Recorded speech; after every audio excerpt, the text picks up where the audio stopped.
सत्संगत जी, प्रेम और सत्कार से कहना जी, धन निरंकार जी। सत्संगत जी, दास विनती कर रहा है, मुझसे कोई त्रुटि हो जाए तो क्षमा कीजिएगा सत्संगत जी। सत्संगत जी, अक्सर 1 जनवरी आने ही वाला है आज, लेकिन लोग अक्सर बहुत से नाना प्रकार के भोजन ग्रहण करते हैं।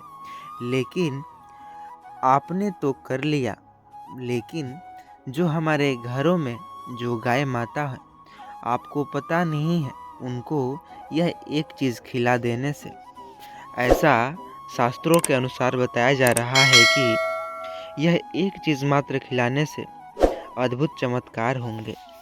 आइए जानते हैं, और साथ ही इसमें बहुत ही अच्छे अच्छे विचार आपको सुनने को मिलेंगे और कहानी के माध्यम से समझेंगे। इस वीडियो को पूरी सच्चाई के साथ साथ संगत जी, वीडियो को अंत तक ज़रूर देखिएगा, क्योंकि तभी पता कर पाएंगे। उत्तर भारत के एक छोटे से गांव सूर्यनगर में एक परंपरा थी कि लोग साल के पहले दिन गायों को विशेष भोजन कराते थे। गांव के बड़े बुजुर्गों का मानना था कि यह कार्य पूरे साल समृद्धि और धन के दरवाजे खोलता है। लेकिन समय के साथ इस परंपरा को भुला दिया गया है। अब गांव के लोग 1 जनवरी को सिर्फ जश्न, मांसाहार और व्यर्थ खर्च में ही लगे रहते हैं। गायों को कोई देख भी नहीं रहा। गांव के बीचों बीच एक प्राचीन जो कि मंदिर था,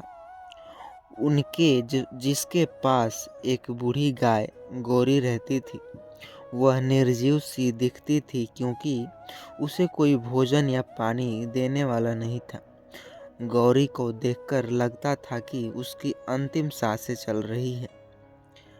31 दिसंबर की शाम को गांव के एक जो कि साधु जी के जो कि उनका नाम अंचलानंद था, वे सत्संग किया करते थे, अक्सर निरंकारी सत्संग। उनके चेहरे पर इतने तेज था कि उनके शब्दों में ऐसी गहरी आध्यात्मिक शक्ति थी। उन्होंने गांव के चौराहे पर प्रवचन रखना शुरू किया। उन्होंने कहा, क्या आप जानते हैं कि गाय को भोजन कराना सबसे बड़ा पुण्य है। विशेष रूप से 1 जनवरी के दिन अगर कोई गाय को खाना खिलाता है तो उसकी सभी बाधाएं दुख दूर हो जाती हैं और लक्ष्मी जी की स्वयं कृपा उन पे हो जाती है। गांव के लोग वास्तव में, कुछ लोग उनकी बातों को मजाक समझकर हंसी उड़ाने लगे, लेकिन गांव का एक गरीब युवक रमेश उनकी बातों से प्रभावित हुआ। रमेश एक ईमानदारी और मेहनती किसान था, लेकिन उसकी किस्मत हमेशा उसके खिलाफ रहती थी। उसकी फसल खराब हो जाती, कर्ज बढ़ता जाता और घर में भूखमरी का माहौल बना रहता। उसकी पत्नी और बच्चे अक्सर भूखे सोते थे। जब उसने साधु बाबा की बात सुनी तो उसने सोचा, अगर गाय को खिलाने से सचमुच मेरा भाग्य बदल सकता है तो मुझे यह काम करना जरूर चाहिए।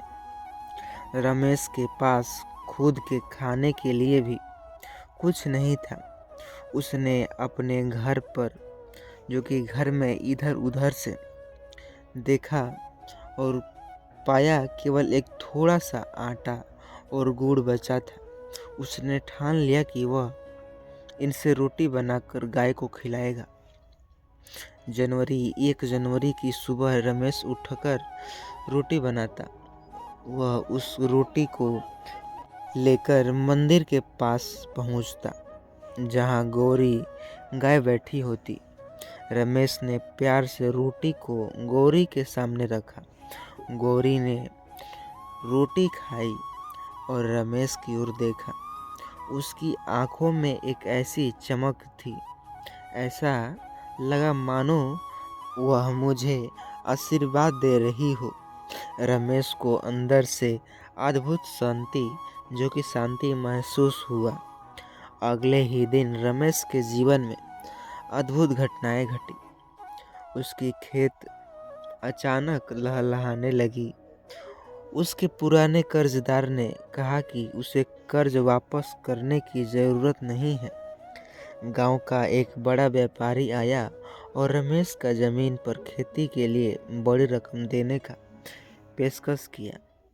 कुछ ही दिन बाद रमेश का जीवन पूरी तरह बदल गया। वह अब गांव का सबसे अमीर व्यक्ति बन गया। जब गांव वालों ने रमेश की तरक्की देखी तो वे हैरान रह गए। उन्होंने रमेश से पूछा, भाई, तेरा भाग्य अचानक कैसे बदला? क्या मुझे भी बता सकता है?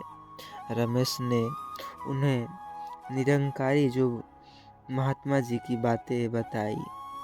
यह भी कहा कि 1 जनवरी को गाय को रोटी ज़रूर खिलाना। गांव वालों को अपनी गलती का एहसास हुआ। उस दिन से गांव वाले ने मांस खाना छोड़ दिया और अच्छे कर्म करना शुरू किया। 1 जनवरी से उन्होंने घोर पाप जो किया था उनसे वह वापस भी मिला। गांव वालों ने बाबा को वापस बुलाया, जो कि महात्मा जी थे। उनसे माफ़ी मांगी और उनसे कहा, गाय केवल एक पशु नहीं, वे हमारे जीवन और समृद्धि का आधार है। उसका सम्मान करना और उसे भोजन कराना सबसे बड़ा धर्म है। 1 जनवरी को गाय को भोजन कराने से आपके जीवन में सकारात्मक ऊर्जा का संचार होता है और धन, सुख और शांति आती है। यह केवल धन की बात नहीं है। गाय को भोजन कराना आपके भीतर करुणा और दया का भाव उत्पन्न होता है, जो हर समस्या का समाधान करता है।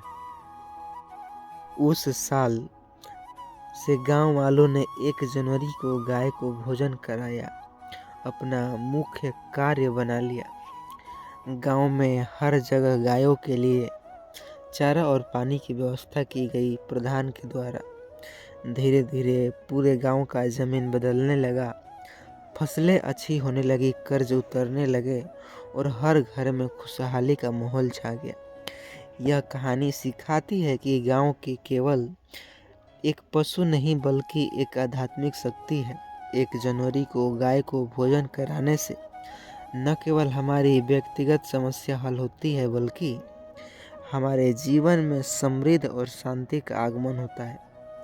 नए साल की शुरुआत सही कर्मों से, अच्छे कर्मों से कीजिएगा। गाय को भोजन कराए और देखिए कैसे आपका जीवन उस दिन से बदलता नज़र आएगा। ये हकीकत, ये झूठ नहीं है। लोग अक्सर बुरे कर्म करते हैं और बुरे कर्म के बाद जब दुख भोगना पड़ता है तो कहते हैं कि भला मैं कहाँ से दुख भोगा हूँ, मैंने तो अभी तक बुरा कोई कर्म किया ही नहीं है। साथ संगत जी, प्रेम और सत्कार से कहना जी, धन निरंकार जी। साथ संगत जी, दास यही विनती कर रहा है, अगर आपको थोड़ी सी भी वीडियो पसंद आई हो, चैनल पर नए होंगे सब्सक्राइब कीजिएगा और इस वीडियो को लोगों तक ज़रूर शेयर करना ना भूलिएगा। साथ संगत जी, साथ ही आइए एक ऐसी कहानी, दिलचस्प कहानी जिसे सुनने के बाद आपकी रोंगटे खड़े न हो जाए तो कहिएगा, क्योंकि 1 जनवरी के दिन अक्सर लोग बहुत सी गलतियां करते हैं जो कि नहीं करने चाहिए। आइए जानते हैं पूरी सच्चाई के साथ, सुनकर रूह कांप न जाए तो कहिएगा। सत्संगत जी, सत्संगत जी, प्रेम और सत्कार से कहना जी, धन निरंकार जी। सत्संगत जी, दास विनती कर रहा है, मुझसे कोई त्रुटि हो जाए तो क्षमा कीजिएगा। सत्संगत जी, सत्संगत जी, उत्तर भारत के एक पहाड़ी गांव शांति धाम में हर साल नए साल का स्वागत बड़ी धूमधाम से किया जाता। गांव के लोग साल के आखिरी दिन जश्न मनाते और अगले दिन नई उमंग और उत्साह के साथ जीवन की शुरुआत करते। लेकिन इस गांव में कुछ गलत परंपराएं भी थी, जिन्होंने लोग उत्सुक का हिस्सा मानकर निभाते। नए साल के दिन 9 साल के मौका पर शराब पीना लोग अपनी शान समझते थे। 1 जनवरी के दिन कुछ अपने घरों में जानवरों की बलि देते थे, यह मानते कि इससे भगवान प्रसन्न होते हैं। लोग दिखावे के लिए अपने पैसों को बर्बाद करते, भले ही इनसे उनके परिवार की कठिनाइयाँ सामना जो कि करना पड़े। गांव का मुखिया धर्मपाल इन परंपराओं का सबसे बड़ा समर्थक था। वह हर साल अपने घर पर सबसे बड़ा जश्न आयोजित करता और इन 3 गलतियों का प्रमुख उदाहरण बनाता है सत्संगत जी। ऐसी 3 गलतियाँ जो कि लोग हमेशा हर एक साल करते हैं, भूल कर भी ये गलती नहीं करनी चाहिए, नहीं तो घोर अनर्थ होता है हमारे साथ। एक कहानी के माध्यम से पूरी सच्चाई समझेंगे। वीडियो में बहुत ही अच्छे विचार भी आप लोग सुनने को मिलेंगे। अंत तक ज़रूर देखिएगा। चैनल पर नए होंगे सब्सक्राइब करना ना भूलिएगा। सत्संगत जी, 31 दिसंबर की सुबह गांव में एक साधु जो कि निरंकारी सत्संग कराने वाले, जिनका नाम स्वामी ज्ञानानंद था, वे अपने तेज और ज्ञान के प्रसिद्ध थे। गांव वालों ने उन्हें आदरपूर्वक आमंत्रित किया और उनसे बोला, महात्मा जी, उन्होंने पूछा, क्या आप लोग नए साल पर कोई विशेष आयोजन करते हैं? धर्मपाल ने जो कि गर्व से कहा, बड़ी स्वामी जी, हम हर साल महात्मा जी, हम हर साल बड़ी दावत देते हैं, शराब पीते हैं, जानवरों को बलि चढ़ाते हैं और धूमधाम से नया साल मनाते हैं। जो कि महात्मा जी ने गंभीर होकर कहा, क्या आपको पता है कि यह तीनों कार्य घोर पाप है? नए साल का पहला दिन आपके पूरे साल की दिशा तय करता है। अगर आप इसे गलत कर्मों से शुरू करेंगे तो आपके जीवन में अंधकार और कष्ट आएंगे। गांव वाले इस बात पर हंसने लगे। धर्मपाल ने कहा, स्वामी जी, महात्मा जी, यह हमारी परंपरा है, इसे तोड़ना हमारे लिए संभव नहीं है। महात्मा जी ने चौराहे पर सत्संग रखा। उन्होंने कहा, अगर आप 1 जनवरी को इन 3 गलतियों से बच नहीं पाएंगे तो यह पूरे गांव के लिए विनाशकारी होगा। यह पहला है, यह आपकी मौत और आपकी आत्मा शरीर दोनों को दूषित करता है। इससे आपकी सोच समझने की शक्ति को खत्म कर दे जाती है। वह है शराब का सेवन। दूसरा है, हर प्राणी में परमात्मा का वास है। किसी का जीवन छीनकर आप भगवान को खुश नहीं कर सकते। वह है प्राणियों की बलि। और तीसरी, जो संसाधन आपको मिले हैं वे ईश्वर के आशीर्वाद हैं। इसका सदुपयोग करने से गरीबी और कष्ट बढ़ते हैं। वो है फिजूल खर्ची। गांव वालों उनकी बातों को गंभीरता से नहीं ले रहे थे। धर्मपाल ने कहा, जो कि महात्मा जी, आप हमारे उत्सव में बाधा डाल रहे हैं, हमें अपने तरीके से जीने दीजिए। आखिरकार 1 जनवरी दिन आ ही गया। धर्मपाल के घर पर बड़ी दावत लगी। जो कि मुखिया जो था, लोग शराब पी रहे थे, मांस खा रहे थे और पैसे की बर्बादी कर रहे थे। लेकिन जैसे ही रात हुई, अजीब घटनाएं हुई। धर्मपाल के घर पर दीवारों पर खून के निशान मानो दिखाई दे रहे थे। पूरे गांव में अजीब सी चीखें सुनाई दे रही थी। लोग बीमार पड़ रहे थे और अंधकार छा गया। धर्मपाल ने इसे नज़रअंदाज किया और सोचने लगा कि चलो सोते हैं। लेकिन उसी रात उसे एक भयानक सपना भी आया। धर्मपाल ने देखा कि वह एक सुनसान जगह पर खड़ा है। चारों ओर आग लगी हुई है। 3 प्राणियाँ एक मुर्गा, एक बकरी और एक बैल उसे घूर रहे हैं। वे बोल रहे हैं कि तुमने हमें मारकर अपने जश्न का हिस्सा बनाया, अब तुम्हारे कर्म तुम्हारा हिसाब करेगा।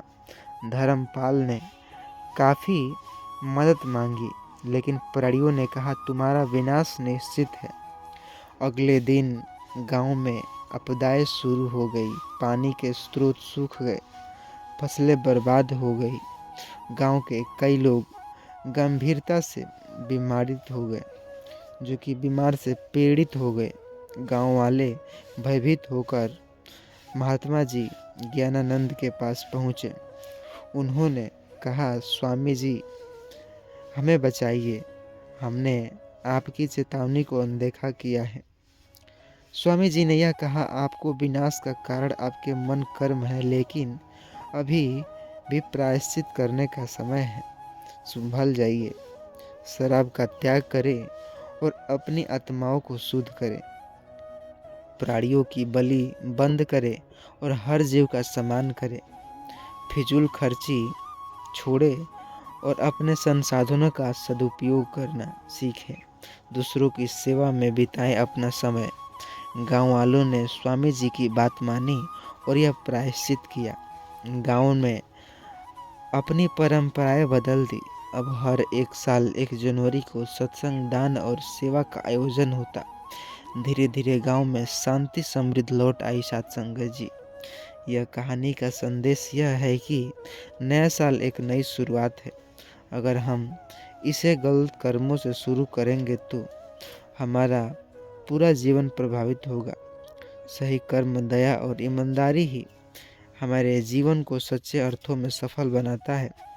नए साल पर 3 गलतियों से बचें। शराब पीना, प्राणियों का वध करना, फिजूल खर्ची। इसके बजाय दया से सेवा और सच्चाई का मार्ग अपनाएं। साथ संगत जी, प्रेम और सत्कार से कहना जी, धन निरंकार जी। आशा करता हूँ यह वीडियो आपको तनिक भी पसंद आई हो। चैनल पर नए होंगे सब्सक्राइब कीजिएगा। लोगों के पास व्हाट्सएप के जरिए ज़रूर शेयर कीजिएगा। साथ संगत जी,